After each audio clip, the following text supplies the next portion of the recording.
तो hello everyone, welcome to Thakur classes. और आज की क्लास में हम लोग डिस्कस करने वाले हैं स्टैटिक्स कोर्स के बारे में। ठीक है, इन स्टैटिक्स कोर्स हम लोग क्वेश्चन बैंक डिस्कस करेंगे। ठीक है, is highly important for your BSc part 3 exam that is held होने वाला है बीएससी पार्ट 3 का। ठीक है, इसी का पेपर है मैथमेटिक्स का, ये स्टैटिक्स। ठीक है, स्टैटिक्स पेपर जहाँ पे मेनली हम डिस्कस करने वाले हैं, ये 2018 का पेपर है। Gradually we will paper of 2020 2020 and 2020 clear है। ठीक है, तो हम लोग 2018 20 22 के पेपर को डिस्कस करें। तो यहाँ देखिए क्वेश्चन क्या है। क्वेश्चन यहाँ पे ये 18 में पहला क्वेश्चन है कि prove that a system of coplanar forces. क्या फोर्स है? कोप्लानर मतलब सेम प्लेन। ठीक है, सेम प्लेन में लाइंग फोर्सेज। ठीक है, there is system of coplanar forces, okay, acting on different point of rigid body. एक रिजिड बॉडी उसके डिफरेंट पॉइंट पे जो है कोप्लानर मतलब फोर्स। ठीक है, तो आपको प्रूव करना है कि ये जो इन डिफरेंट फोर्स है जो एक ही रिजिड बॉडी के ऊपर लग रहा है डिफरेंट पॉइंट के ऊपर, उस फोर्स को आप रिड्यूस कर सकते हो, reduce in a single force at any arbitrary chosen point, particular point पे। Okay, and together with couple. तो पहले आप समझिए कपल होता है क्या, रिजिड बॉडी क्या होता है। रिजिड बॉडी सिंपली क्या होता है, मान लीजिए कोई भी एक बॉडी है। ठीक है, बॉडी में दो पॉइंट के बीच का डिस्टेंस हमेशा है रिजिड बॉडी। क्लियर है?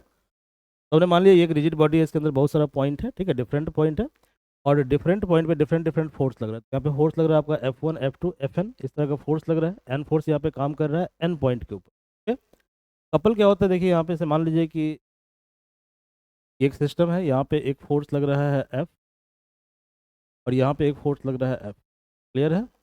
और हम क्या कर रहे हैं कि ये जो इसका सेंटर पॉइंट है, इसके अबाउट हम टॉर्क कैलकुलेट करते हैं। तो इस तरह के सिस्टम को हम क्या बोलते हैं? कपल बोलते हैं। तो कपल का मतलब क्या होता है? कपल मतलब एक पर्टिकुलर सिस्टम के दो डिफरेंट पॉइंट पे दो डिफरेंट फोर्स दो डिफरेंट डायरेक्शन में काम कर रहा है। तो फोर्स का मैग्नीट्यूड सेम है बट डायरेक्शन क्या है? अपोजिट है। ओके, इसके कारण जो टोटल टॉर्क होता है उसको बोलते हैं कपल। क्लियर है? कपल बोलते हैं। तो हमें क्या करना है कि ये जो एन फोर्स है, एन फोर्स को रिड्यूस करना है सिंगल फोर्स एफ में। ठीक है, और साथ साथ क्या करना है कि इससे हमें रिड्यूस करना है कपल। ठीक है, तो एक लॉ होता है ट्रायंगल लॉ। ट्रायंगल लॉ क्या कहता है कि जैसे मान लीजिए कि दो वेक्टर है एफ और F1, तो हमें ऐड करना है, या F1 F2 दो वेक्टर इसको ऐड करना है। क्या होगा? इसका रिजल्टेंट वेक्टर होगा जिसको ट्रायंगल लॉ बोलते हैं। ठीक है, तो ट्रायंगल लॉ से क्या हो जाएगा, देखिए यहाँ मान लीजिए कि फोर्स एफ है, दूसरा फोर्स एफ, दोनों का सम, ये फोर्स को हमने एफ मान लिया, हम F3 फोर्स को ऐड, टेस्ट फोर्स क्या होगा? F test force, that is sum of F force और एफ। तो इस तरह से एन फोर्स को हम ऐड कर सकते हैं। ठीक है, इन द सिमिलर वे यदि एक सिस्टम के ऊपर एन फोर्स काम कर रहा है तो F1 F2 क्या होगा? एफ होगा, फिर एफ प्लस F3 कितना होगा? 4 हो जाएगा। तो ऐसे हम एन फोर्स को ऐड कर सकते हैं। तो ये यहाँ पे लिखा हुआ है कि हमारे पास है एफ बराबर F1 प्लस F2। ऐसे हमने क्या किया, हमने एफ और F3 को ऐड किया। ठीक है, तो क्या हुआ? F dash equal to F plus F, और F already F1 plus F2 आ चुका है, तो कितना हुआ? F1 F2 F। सिमिलरली आप एन फोर्स को ऐड कर सकते हो, तो एन बराबर होगा Fn-1 Fn-2 dot dot dot F2 plus F। Clear है? ठीक है, तो हमने क्या किया, इस रिजिड बॉडी के ऊपर जो ये जो एन फोर्स लग रहा है उसको मैं रिड्यूस कर दिया सिंगल फोर्स के। ठीक है, सिंगल फोर्स में रिड्यूस कर। सेकंड वाले केस में हमने क्या किया, जैसे हमारे पास एफ नेट तो, ठीक है, let there be rigid body, एक रिजिड बॉडी है जहाँ पे F force F1 F2 Fn force लग रहा है एन पॉइंट के ऊपर। ओके, रिजिड बॉडी क्या होता है, मैंने आपको बता दिया था कि रिजिड बॉडी के अंदर क्या होता है कि दो पॉइंट के बीच का डिस्टेंस कांस्टेंट। तो हमने वही काम किया, हमने क्या किया, ट्रायंगल लॉ से हमने पहले जोड़ दिया एफ को F2 को। ठीक है, F1 F2 एफ आ गया, फिर एफ को F3 से ऐड किया तो F4 आ गया, फिर ऐसे ही Fn आ जाएगा। तो वही हमने काम किया है यहाँ पे। इसको simple polygon law of vector addition बोलते हैं, polygon law of vector addition. तो एफ नेट देखो इतना आगे, हमने लास्ट में थ्योरी लिख दिया। क्या थ्योरी लिख दिया कि इसको N coplanar forces acting on rigid body turns out into single force F net at a point. Clear है? कोई दिक्कत नहीं है यहाँ तक? चलिए, अब क्या करना है, अब हमें कपल में इसको क्या कहते हैं, मतलब इंट्रोड्यूस करना है कपल के फॉर्म में, इसको हमको ट्रांसलेट करना है, कन्वर्ट करना है। तो हमने क्या किया, हमने मान लिया कि देखो टॉर्क क्या होगा, टॉर्क होगा F1 R1 F2, मतलब हमने क्या किया, दो फोर्स का कपल। तो मान लो एक फोर्स मान लिया F1, एक फोर्स मान लिया F2, से मान लिया F3 F4, दूसरा फोर्स ले लिया, और इस सब को जो है एक पर्टिकुलर एक्सिस ऑफ रोटेशन है उसके रिस्पेक्ट में मेजर। क्लियर है? तो देखो यहाँ पे F1 F2 फोर्स के लिए डिस्टेंस कितना होगा, डिस्टेंस तो उसका क्या कहते हैं R1 और R1, ये डिस्टेंस होगा। इसका डिस्टेंस कितना होगा, R2 और R2, ऐसे डिस्टेंस तो हमारे पास आया torque F1 R1 F2 R1, ठीक है, ऐसे आया F3 R2 F4 R2, ऐसे आया Fn-1 Rn प्लस Fn। ये टॉर्क आ गया। टॉर्क कितना होता है, R क्रॉस F या F क्रॉस R, तो लिख सकते हो। अब हमने सारे फोर्स को इक्वल कर दिया, सभी फोर्स को हमने मान लिया कि all forces are equal in nature. क्या हो जाएगा, F cross R1 plus F cross R1, ऐसे ये आ गया, ठीक है। हमने फिर क्या किया, F क्रॉस को कॉमन ले लिया, R1 टू Rn कितना होगा, R हो जाएगा, ठीक है। ये कन्वर्ट हो गया किसमें, कपल में कन्वर्ट हो गया। सेकंड जो क्वेश्चन है वो देखो, क्वेश्चन क्या है, कहता है कि there are three forces P Q R, तीन फोर्स है जो पी क्यू आर, जो एक क्या कहते हैं, तीन साइड ऑफ ट्रायंगल पे लगे, साइड ऑफ ट्रायंगल पे तीन फोर्स काम कर रहा है, कोई दिक्कत नहीं है, ठीक है। तो पहला फोर्स जो है, पहला जो फोर्स है वो कितना है आपका, पहला फोर्स को है X plus Y equal to plus one, ठीक है। दूसरा फोर्स है वाई माइनस एक्स बराबर वन, और तीसरा फोर्स है वाई बराबर टू। तीन फोर्स यहाँ पे दिया हुआ है, ठीक है, तीन फोर्स दिया हुआ है। तो आपको निकालना है equation of line of action, निकालना है equation of line of action. Clear है। तो equation of line of action का फॉर्मूला होता है, फॉर्मूला याद रखो।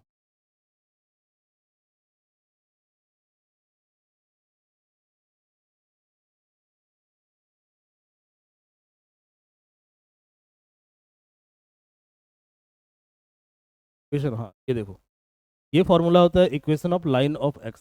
क्लियर है। Plus Y X minus X Y equal to zero. यहाँ पे टर्म क्या क्या समझ लो जरा, ठीक है। ये जो आपको जी दिख रहा है, जी ये आपका नेट फोर्स है, जी क्या है, नेट फोर्स है। जो वाई एक्स दिख रहा है ये क्या है आपका, ये आपका X net force along X axis है, और वाई है net force along Y axis. क्या टॉर्क है इसका, टॉर्क है। टॉर्क क्या होता है, आर क्रॉस एफ। एक टॉर्क आ गया वाई एक्स और एक टॉर्क आ गया माइनस एक्स, ठीक है। Equation of line of force simply क्या होता है, सिंपली होता है net force plus net torque equal to zero, equation of line of force. तो जब तुम्हें नेट फोर्स और नेट टॉर्क निकालना हो तो पहले तुम क्या करोगे, पहले तुम्हारे पास जो जो फोर्स दिया हुआ है उस फोर्स को तुम एक्स और वाई कंपोनेंट में डिजॉल्व करोगे, ये सब आपने पढ़ा होगा 11वीं कक्षा में। तो पहले हम क्या करते हैं, पहला फोर्स हमारे पास है along X plus Y equal to one line. तो देखो, चूंकि X plus Y equal to one है तो वाई बराबर क्या लिखोगे, minus X plus one. Clear है। और वाई इक्वल टू क्या होता है, एम एक्स प्लस सी होता है। जब तुम इसको कंपेयर करोगे Y equal to M X plus C से, तो आ जाएगा माइनस वन। टेन थीटा कितना हो गया, 135, ठीक है। ऐसे ही सेकेंड क्वेश्चन है Y minus X equal to one. तो देखो Y minus X equal to one है तो वाई कितना होगा, एक्स प्लस वन। अब देखो एम एक्स प्लस सी से कंपेयर करोगे तो यहाँ पे एम कितना आएगा, एम आएगा वन, 1045 डिग्री। तो देखो ये लाइन बनाएगा 45 डिग्री एंगल, ये बनाएगा 135 डिग्री एंगल। और y इक्वल टू टू, तो ये क्या होगा, y के पैरेलल होगा, x के पैरेलल होगा। तो हमने क्या किया, इसको फोर्स को ड्रॉ कर दिया इस तरह से। y equal to X plus one कितना एंगल बना रहा है, 45 डिग्री।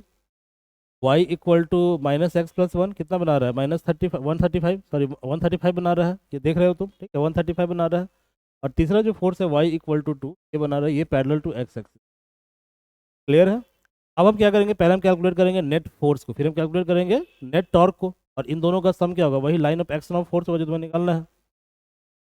तो देखो भैया, तो पहले हम निकाल लेते हैं net force along x direction, ठीक है, एक्स डायरेक्शन। देखो ये जो फोर्स है, पहला फोर्स जो तुम्हारा है, पहला फोर्स क्या है तुम्हारा, ये फोर्स है, दिस वन, ये फोर्स। तो इसका जो एक्स कंपोनेंट होगा कितना होगा बताओ। अच्छा पहले इसका देख लो भाई, इसका एक्स कंपोनेंट क्या होगा, ये फोर्स है Y equal to two direction में, नेगेटिव डायरेक्शन में। ये फोर्स जो है कितना हो जाएगा, माइनस आर। ये फोर्स कितना होगा, माइनस आर। ये फोर्स कितना होगा, तो देखो ये क्यू फोर्स है, क्यू फोर्स। तो क्यू फोर्स इस तरह से है, ठीक है। तो ये क्यू फोर्स को हमने अलग से ड्रॉ कर लिया। क्यू का एक्स कंपोनेंट क्या होगा, क्यू कॉस 45, वाई कंपोनेंट क्या होगा, क्यू साइन 45। ऐसे जो पी फोर्स है इसको हमने ऐसे ड्रॉ कर लिया, ठीक है। तो पी का एक्स कंपोनेंट क्या होगा, पी कॉस 45, और ये होगा पी साइन 45। ऐसे तो ब्रेक कर लो। जब ब्रेक करोगे तो net force along R X R sorry X axis कितना आएगा, minus R plus Q cos 45 plus P cos 45। Solve कर लीजिए, कितना आ जाएगा सॉल्व करने पे। ऐसे हम निकाल लेंगे वाई के लॉन्ग, तो कितना हो जाएगा, वाई के long zero plus Q sine 45 sine 45। Solve कर लीजिए, आ जाएगा P minus by root two आ जाएगा, ठीक है, रूट टू आ जाएगा, ओके। आपने क्या किया कि मान लिया कि ओ एल ओ एन और ओ एम जो है परपेंडिकुलर है इस पर्टिकुलर लाइन के ऊपर, ठीक है। तो परपेंडिकुलर डिस्टेंस निकालना आप जानते हो। ओ एल कितना होगा, one by under root A square plus B square, ठीक है। वन बाई अंडर रूट इतना और वन इक्वल टू टू हो गया। तो ये आपने पढ़ा होगा स्ट्रेट लाइन इक्वेशन, ठीक है। ठीक? तो टोटल मोमेंट ऑफ फोर्स कितना हो जाएगा, तो minus P into O L minus Q into O M R into, ये हमने टॉर्क निकाली। टोटल टॉर्क हमारे पास आ गया सॉल्व करके 2√2r minus P minus Q by root, torque आ गया। तो line of action of force क्या होता है, G plus Y X minus X Y equal to zero. G तुमको मालूम है नेट फोर्स, वाई एक्स तुम निकाल लिए हो, एक्स वाई निकाल लियो, उसको कर दो यहाँ पे वैल्यू को, सॉल्व कर दो, सॉल्व करने पे। सेकंड क्वेश्चन क्या है देखो, state and prove converse, converse मतलब रिवर्स, ठीक है, उल्टा। तो converse of virtual work by system of propeller forces, ठीक है। तो देखो हम जानते हैं कि algebraic sum of virtual work जो होता है ये फॉर्मूला स्टैंडर्ड रिजल्ट होता है, ठीक है। क्या होता है, तो A into summation X plus B into summation Y minus alpha summation X Y minus Y X. Clear है, ये वर्चुअल वर्क का फॉर्मूला होता है, ठीक है। क्या होता है, यहाँ पे ए बी क्या है, कॉफिशिएंट है, अल्फा क्या है, कॉफिशिएंट है। ये जो एक्स है आपका net force along X direction है, वाई क्या है, net force along Y direction है। और ये जो आपको दिख रहा है एक्स वाई और वाई एक्स, ये क्या है आपका नेट टॉर्क है, ठीक है, नेट टॉर्क है। गुड, नेट टॉर्क है। तो हमें क्या करना है यहाँ पे कि तीनों कांस्टेंट को जीरो करना है। क्या करना है, ए बी और अल्फा को जीरो करना है। हमने इसके लिए कंडीशन ले लिया। कंडीशन क्या ले लिया, let us consider A B and alpha have arbitrary value, मतलब कुछ भी वैल्यू इसका हो सकता है। तो पहला कंडीशन हमने ये लिया, बी जीरो है, अल्फा जीरो है, लेकिन ए जीरो नहीं है, ठीक है। तो जब इसको हम पुट करेंगे इक्वेशन नंबर फर्स्ट में, जो आपका first equation, A summation X plus B Y minus alpha summation X Y minus Y, क्या पुट कीजिए, पुट करने पे क्या होगा देखिए, डब्ल्यू इक्वल टू हो जाएगा A summation X plus B into summation Y, zero है ऑलरेडी, बी की जीरो है ना, minus alpha into zero, okay. यानी ए समेसन एक्स आ जाए, क्योंकि डब्ल्यू जो होता है जीरो होता है। तो A summation X equal to zero, okay. W कितना बच जाएगा, ए समेसन एक्स बच जाएगा, देखो यहाँ पे ये है ना W A summation x, W zero है तो ए समेसन एक्स क्या हो गया, जीरो हो गया। ए जीरो हो नहीं सकता, तो एक्स क्या होगा, जीरो होगा। तो net force along X direction क्या हो गया, जीरो हो गया, ठीक है। ऐसे ही हम प्रूव कर देंगे net force along Y is zero और नेट टॉर्क इज जीरो। तो सेकंड केस में हमने क्या किया, मान लिया कि ए जीरो है, अल्फा जीरो है, बट बी जीरो नहीं है। उसने पुट किया इक्वेशन फर्स्ट में, ए क्या है आपका, जीरो है, ठीक है। उसके बाद अल्फा क्या है, अल्फा आपका जीरो है, लेकिन बी जीरो नहीं है, ठीक है, बी जीरो नहीं है। तो इसका मतलब ये टर्म क्या होगा, जीरो हो जाएगा, और ये टर्म क्या होगा, जीरो हो जाएगा, ठीक है। तो डब्ल्यू क्या बचेगा, डब्ल्यू बच जाएगा बी समेसन वाई, ठीक है, बट डब्ल्यू जीरो ऑलरेडी होता है। तो B summation Y equal to zero, तो समेसन वाई क्या होगा, जीरो, यानी कि net force along Y direction is okay जी। थर्ड केस में क्या किया हमने, मान लिया A equal to zero, B equal to zero, but alpha is not zero, okay. फिर पुट कर दो इक्वेशन फर्स्ट में, तो क्या होगा बताओ, A summation X B summation Y minus alpha summation X Y Y X. देखो यहाँ पे क्या है, ए बी जीरो है, ये टर्म जीरो होगा, ये टर्म जीरो होगा, बट ये टर्म नॉन जीरो होगा, ठीक है। Zero zero alpha X Y minus Y X, alpha constant है, बाहर निकाल दो, summation X Y minus Y X, लेकिन डब्ल्यू क्या होता है, जीरो होता है। तो चूंकि डब्ल्यू तुम्हारा जीरो होता है, तो इन कारणों से क्या हो जाएगा कि अल्फा कारणों से X Y minus Y X ये भी क्या होगा, जीरो होगा। तो नेट टॉर्क क्या हो गया, जीरो हो गया, ठीक है, जीरो हो गया। तो नेट टॉर्क जीरो तभी हो सकता है जब क्या होगा, जब तुम्हारा ये जो है ये टर्म जीरो कब होगा, जब ये इंडिविजुअली ये भी जीरो होगा और ये भी जीरो होगा, ठीक है। तो इसके से भी क्या आ गया, इसके से भी आ गया कि net torque along X direction zero और net torque along Y direction zero, ठीक है। तो नेट टॉर्क भी आपका जीरो आ गया। तो हमने क्या किया, कंडीशन ऑफ इक्विलिब्रियम फोर्स को हमने सेट कर दिया। यही होता है इक्विलिब्रियम फोर्स का कंडीशन। क्या होता है कंडीशन इक्विलिब्रियम का, इक्विलिब्रियम मतलब कोई पार्टिकल स्टेशनरी तभी होगा जब नेट फोर्स और नेट टॉर्क क्या होगा, जीरो होगा। नेट फोर्स हमने जीरो कर दिया, नेट टॉर्क हमने जीरो, यही आपको प्रूव। अगला प्रश्न क्या है देखिए, प्रश्न है कि एक रेगुलर हेक्सागन है, हेक्सागन का मतलब 6 साइड इसमें होगा, hexagon that consist of 6 uniform rods, ठीक है। हमने 6 रॉड को मिला के हेक्सागन बना दिया, और हर एक रॉड का वेट कितना है, डब्ल्यू है, and are freely jointed together, उसको हमने फ्रीली ज्वाइन कर दिया है, ठीक है। मतलब हमने कुछ फिक्स फिक्स नहीं किया, ठीक है। Hexagon rest in vertical plane, तो वर्टिकल प्लेन का मतलब क्या हुआ, जैसे मान लो ये तुम्हारा हॉरिजॉन्टल प्लेन है, ये तुम्हारा क्या हॉरिजॉन्टल प्लेन है, तो इसके परपेंडिकुलर होगा, ऐसे होगा perpendicular, that is vertical plane, okay, vertical plane that is in contact with horizontal table, ठीक है, हॉरिजॉन्टल टेबल पे रखा हुआ है, ठीक है। अब if and F B connected by light string, C और एफ पॉइंट को हमने क्या किया, स्ट्रिंग से जोड़ दिया। तो prove that it's tension is, मतलब कि सी और एफ के बीच जो स्ट्रिंग है उसका टेंशन कितना होगा, W√3 होगा। देखो भैया, पहले हमने एक हेक्सागन ले लिया, हेक्सागन क्या है आपका, ए बी सी डी, ठीक है, A B B C C D D E F, ये हमने हेक्सागन, ठीक है। अब ये जो हर एक हेक्सागन है, हर एक हेक्सागन इसका वेट कितना है, डब्ल्यू है। तो जो कि इंडिविजुअल का वेट डब्ल्यू है, तो डब्ल्यू कितना कितना आपके पास क्या कहते हैं, लाइक कितना ये है आपके पास, 6 रॉड है, 1 2 3 4 5 6, एक रॉड का वेट डब्ल्यू है, तो 6 का कितना होगा, 6 डब्ल्यू होगा। हमने क्या किया, सेंटर ऑफ ग्रेविटी से एक क्या कहते हैं, सेंटर ऑफ ग्रेविटी मतलब सेंटर ऑफ मास होता है, यहाँ पे टोटल टोटल फोर्स कितना होगा, 6W होगा, ये नीचे की तरफ लग रहा है, ठीक है। और देखो हमने क्या किया है, जो ये जो सी और एफ है इसको एक स्ट्रिंग से अटैच कर दिया, ठीक है, इस अटैच किया। इस स्ट्रिंग का टेंशन फोर्स हमको निकालना है, क्या निकालना है, टेंशन फोर्स। तो देखो टेंशन फोर्स क्या होगा, एक टेंशन इधर लगेगा एक टेंशन इधर लगेगा, तभी स्ट्रिंग क्या होगा, स्ट्रेच होगा। क्लियर है, ठीक है, स्ट्रिंग स्ट्रेच होगा। तो कंडीशन हमने यहाँ पे लिख दिया, देखो क्या है कंडीशन लिख, let side of hexagon be a, G is centre of gravity, जहाँ पे नेट फोर्स आपका एक्ट कर रहा है, टोटल फोर्स यहाँ पे लग रहा है।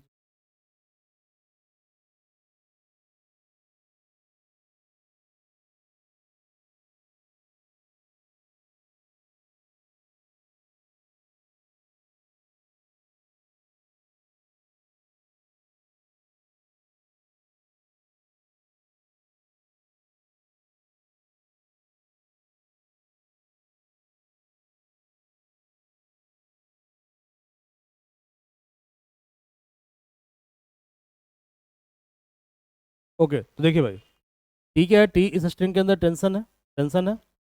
तो टोटल लेंथ ऑफ स्ट्रिंग, मतलब ये जो स्ट्रिंग है जिसे बांधा गया है उसका टोटल लेंथ क्या होगा, ये जो इसका लेंथ क्या होगा बताओ।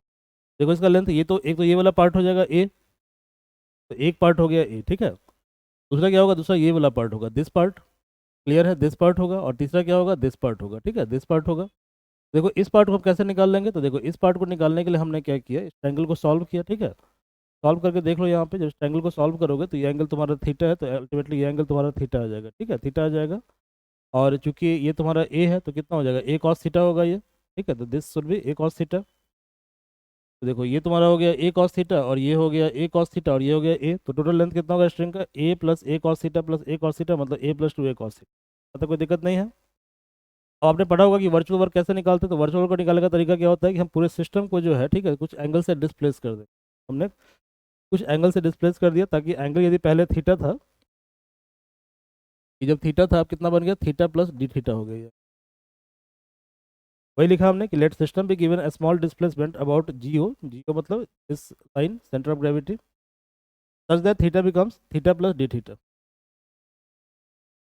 तो अब क्या होगा, इक्वेशन ऑफ वर्चुअल वर्क कितना हो जाएगा, तो ये हो जाएगा -6W, ठीक है। टोटल फोर्स कितना, 6W, दो फोर्स है ना, एक 6W फोर्स है और एक टेंशन फोर्स है। तो 6W फोर्स के लिए क्या होगा, 6W डेल्टा एक्स होता है, तो एक्स कितना है, ए साइन थीटा। तो टेंशन के लिए डेल्टा सॉरी एक्स कितना है, ए प्लस 2 ए कॉस थीटा। सॉल्व कर लीजिए, कितना W A cos theta D theta, और इसका डिफरेंशिएशन क्या होगा बताओ, तो डेल्टा ए तो कांस्टेंट है, जीरो हो जाएगा, 2 ए कॉस थीटा क्या होगा, 2 ए साइन थीटा डी थीटा, ठीक है। डब्ल्यू जीरो होता है तो जीरो सेट कर दो, जीरो सेट करने के बाद जो है आपके पास टी आ गया, टी 3W कॉट थीटा आया, 3W कॉट थीटा। इसको सॉल्व, ओके।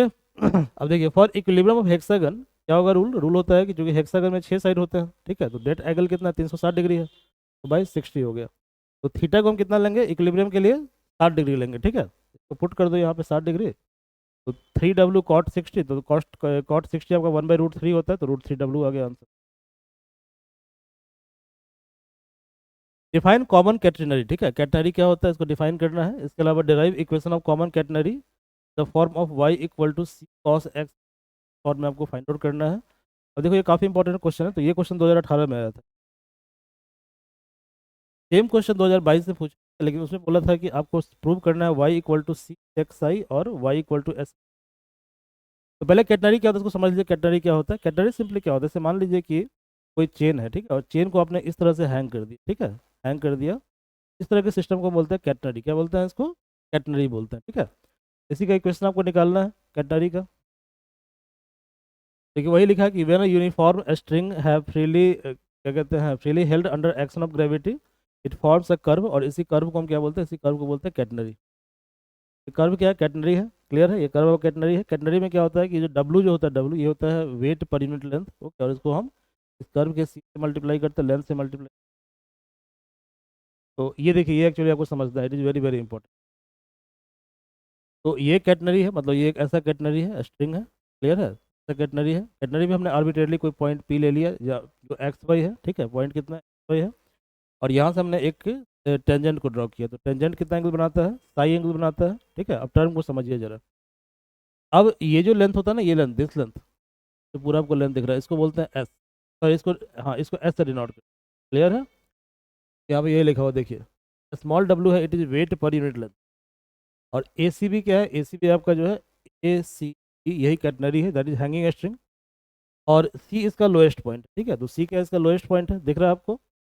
और इसके अलावा हमने क्या किया, पी एक्स वाई, मतलब यहाँ पे जो है पी पॉइंट पे, पी पॉइंट से एक टेंजेंट को हमने ड्रॉ कर लिया, that is arbitrary point. Okay, और इस पॉइंट का जो कोऑर्डिनेट है वो एक्स और वाई है, ठीक है, एक्स और वाई है। तो इसको हमने इस तरह ड्रॉ किया ताकि ये जो आर्क सी पी आपको दिख रहा है, ठीक है, कौन सा आर्क, जो आर्क आपको दिख रहा है आर्क सी, क्लियर है। तो इसको हम जनरली एस कंसिडर करते हैं, कितना कंसिडर करते हैं, एस, ठीक है, तो हम एस कंसिडर,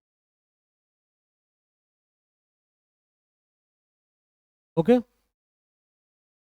हमने मान लिया कि पॉइंट सी के ऊपर जो टेंशन फोर्स है, ठीक है, ये जो दिख रहा है आपको पॉइंट सी, ये वाला पॉइंट, दिस पॉइंट, इस सी पॉइंट पे टेंशन फोर्स है वो टी फोर्स लग रहा है, कितना फोर्स लग रहा है, टी।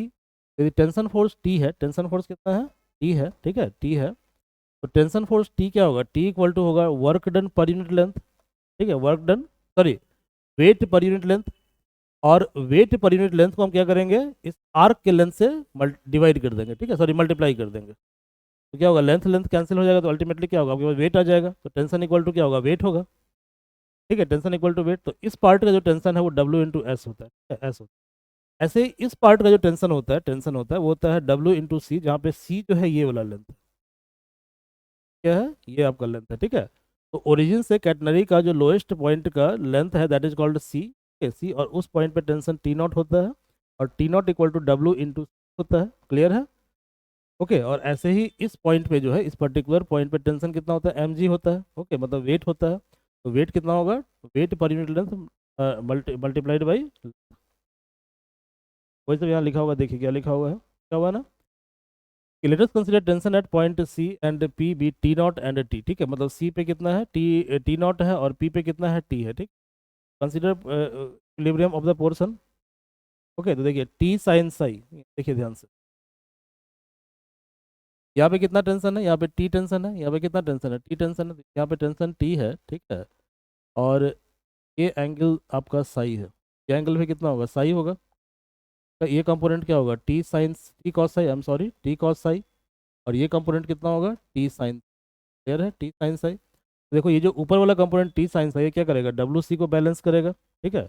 और ये जो कंपोनेंट है आपका टी कॉस साई, ये क्या करेगा, इस डब्ल्यू सी को बैलेंस, वही यहाँ पे लिखा हुआ है, देखिए क्या लिखा हुआ है, देखिए यहाँ पे, ये टेंशन टी है, ये साइन में आ रहा है, तो ये हुआ टी कॉस साई और ये हुआ T sine Sai.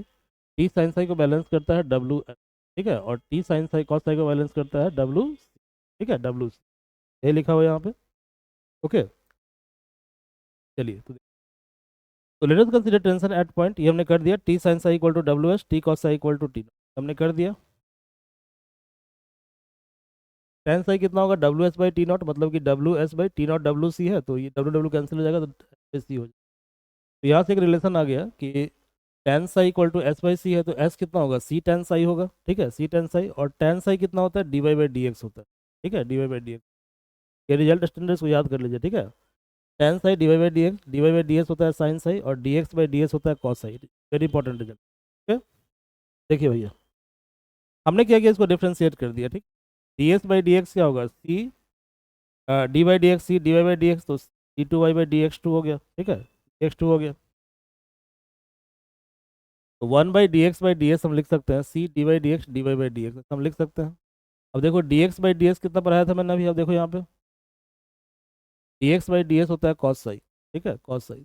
One by cos psi हो गया सेक साई बराबर C by D X D Y upon D X. अब तुम जानते हो कि sec square theta minus sine, sorry sec square theta minus tan square theta कितना होता है, वन, ठीक है। तो सेक साई कितना हो जाएगा, under root one plus tan square psi बराबर C D by D X D Y by D X. ये हो गया one plus D Y by D X का whole square equal to C by D X D Y by D X, ठीक है। अब देखो यहाँ पे अंडर रूट वन प्लस, ठीक है, D Y by D X कितना है, टी है, ठीक है, इसको हमने टी मान लिया कुछ देर के लिए, इसको हमने टी मान लिया, तो बराबर क्या होगा, C D T by D X where T equal to D Y by. तो इंटीग्रेशन डी एक्स क्या होगा, सी डी टी बाई इतना हो गया, ठीक है, ये सॉल्व कर लो, यहाँ पे इसका स्टैंडर्ड रिजल्ट होता है integration D X under root X square plus A square sine inverse X, ये होता है। और sine H inverse X log X plus one by का रूट होता है इसका, ध्यान रखना, ठीक।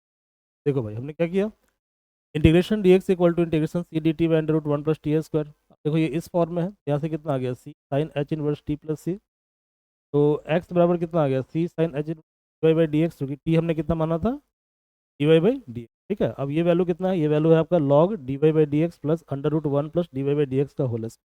क्लियर है, ये हो गया C log tan psi plus sec psi. ठीक है, सेक्स साई ये कितना है, ये टेन साई है, और ये कितना है, सेक्स साई है। ये आपको 2017 में आया था। ठीक है,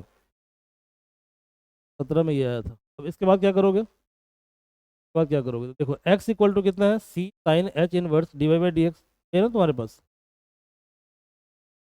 आ गया x इक्वल टू है C sine H inverse D Y by D X, ये है ना। तुम x बाई सी बराबर क्या लिख सकते हो, sine H inverse D Y by D X. यहाँ से D Y by D X कितना हो जाएगा, sine H X by C. Clear है, तो डी वाई कितना होगा, sine H X by C D X. Okay, इसको डिफ्रेंशिएट करो, y कितना हो जाएगा, ठीक है, इंटीग्रेशन डी वाई बराबर sine H X by C D X का इंटीग्रेशन, तो cos H X by C plus B. अब at X equal to zero Y equal to C होता है। ठीक है, तो यहाँ से b इक्वल टू जीरो आ जाएगा, जब b इक्वल टू जीरो आ जाएगा तो आ गया ना y बराबर सी cos H X plus to.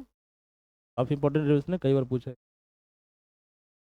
अब देखो तुम जानते हो कि s equal to C tan psi होता है, अभी हम लोग निकाले थे, और टेन साई कितना था, D Y by D X था। ठीक है, ये हो गया तुम्हारा c sine H X by C हो गया, c हो गया। तो अब अल्टीमेटली क्या करो, देखो Y square minus S square बराबर होगा के स्क्वायर। ठीक है, वाई कितना है, वाई है सी कॉस एच एक्स बाई सी, और एस कितना निकाले हो, सी साइन एच एक्स बाई सी। तो सॉल्व कर लो। ठीक है, तो कितना हो जाएगा ये, के square cos H square X by C sine H square X by. अब देखो cos H square X minus sine H square X one होता है, कितना होता है, वन। ये आ गया सी स्क्वायर, यहाँ से आ गया Y square equal to S square plus C square. 2019 में पूछा है और 2022 में पूछा। ठीक है, 2022 में पूछा। अब देखो Y square equal to C square plus S square आ गया, तो सी स्क्वायर और एस कितना है, सी टेन साई है, तो पुट कर दो यहाँ पे, C square one plus tan square psi, तो C square sec square psi, तो ये आ गया वाई इक्वल टू सी 2019 और 22। नहीं करना था, देख लो एक बार, चेक कर लो।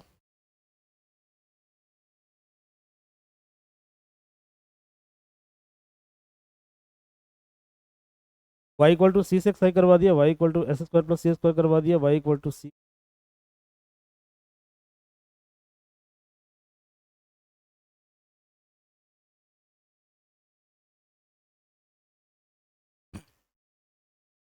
कहता है कि if T be tension at any point P on the catenary. ठीक है, कैटनरी के ऊपर पी पॉइंट पे टेंशन मान लिया हमने, टी को मान लिया टेंशन हमने, यहाँ पे कितना टेंशन है, टी है, and T not at lowest point, तो इस पॉइंट पे टेंशन कितना है, टी नॉट है। ठीक है, तो यहाँ पे टेंशन टी नॉट है, तो टी नॉट है, तो प्रूव करना है कि T square minus T naught square equal to W square होता है। हमने मान लिया कि जो पी पॉइंट से कोऑर्डिनेट एक्स और वाई है। ठीक है, एक्स और वाई है, तो टी इक्वल टू क्या होगा, डब्ल्यू इंटू वाई होगा ना।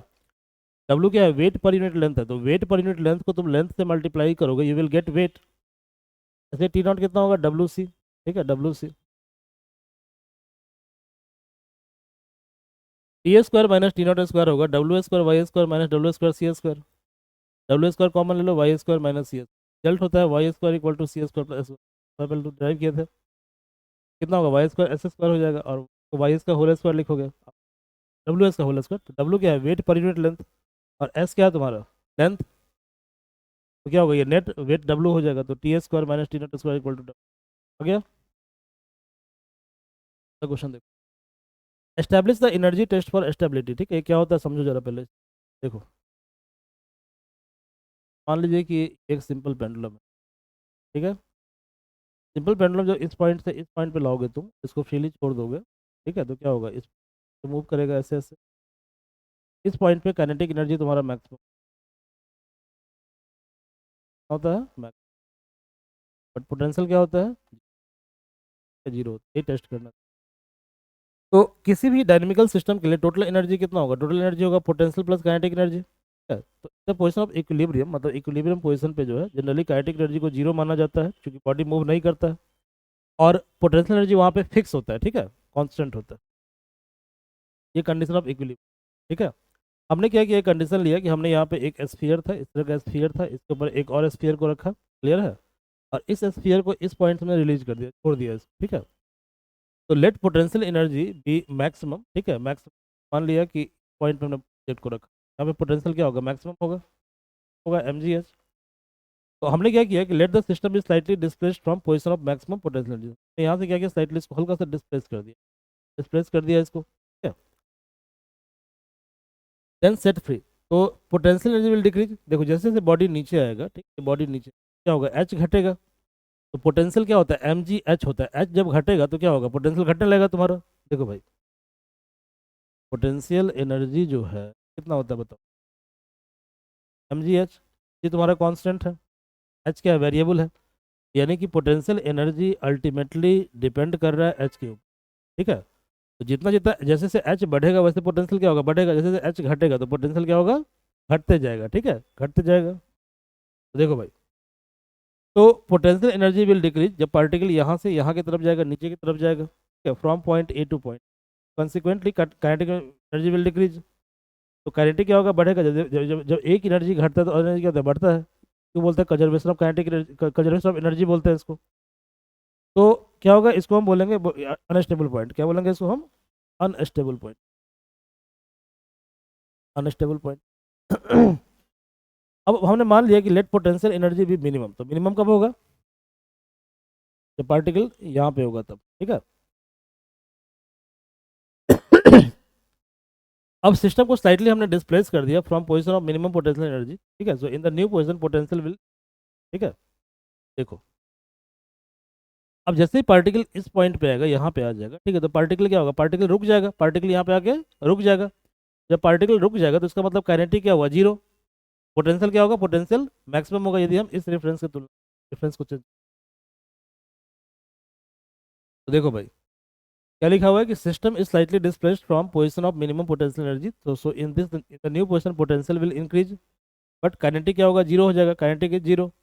तो बोलते हैं पॉइंट ऑफ स्टेबिलिटी। आपको तीन कंडीशन याद रखना है। पहला कंडीशन क्या याद रखना है, इक्विलिब्रियम का मतलब होता है कि टोटल एनर्जी कंजर्व होगा, ठीक है। जब पॉइंट स्टेबल होगा, क्या होगा, पॉइंट स्टेबल होगा, तो इस केस में क्या होगा, इस केस में पोटेंशियल आपका इंक्रीज होगा, काइनेटिक क्या होगा आपका डिक्रीज होगा। लेकिन जब पॉइंट अनस्टेबल होगा, क्या होगा, पॉइंट अनस्टेबल होगा, यहाँ पे क्या होगा, यहाँ पोटेंशियल जो आपका डिक्रीज होगा, जबकि काइनेटिक क्या होगा, इट क्लियर और नॉट, यही आपको प्रूव करना। A body rest in equilibrium upon another body, ठीक है, एक बॉडी जो है अदर बॉडी के ऊपर जो है रखा हुआ है, ठीक है, रखा हुआ है। ठीक है? देखो ये कुछ इंपॉर्टेंट डेरिवेशन है ये।